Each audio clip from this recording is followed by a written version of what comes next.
আমাদের কাছে একটা গোপন সংবাদ আসে যে কিছু কন্ট্রাব্যান্ড আইটেম নিয়ে একটা লোক বিপণী বিতান লালমাটিয়া ঘোরাঘুরি করছে।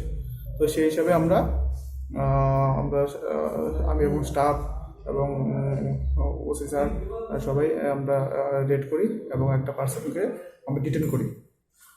পরে সার্চ করে আমরা তার কাছ থেকে 50টি হিরোইনের কোটা আমরা উদ্ধার করি তার কাছ থেকে এবং তাকে আমরা পরবর্তী সময়ে অ্যারেস্ট করি। কি নাম বলতে আগে?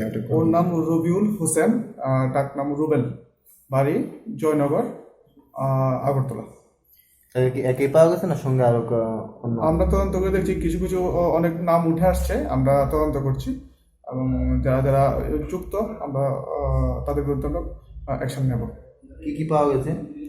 আমরা 50টি হিরোইনের কোটা পেয়েছি। আর অন্য কিছু যেগুলো? না, আর কিছু পাওয়া যায়নি। সম্ভবত সেই অর্ধেকটা বিক্রি করে ফেলেছে, আর সে বিক্রি করার উদ্দেশ্যে ঘুরছিল, এতটুকু আমরা কাছে খবর পাচ্ছি। কার কাছে বিক্রি করেছে কোনো কিছু আমরা তদন্ত চলছে, আশা করি তদন্তে সব বেরিয়ে আসবে। আগামীকালকে কি কোর্টে তোলা হবে? হ্যাঁ, আমরা ওকে আগামীকাল আমরা কোর্টে পাঠাবো। পুলিশের তরফ থেকে কোনো রিমান্ড চাওয়া হবে?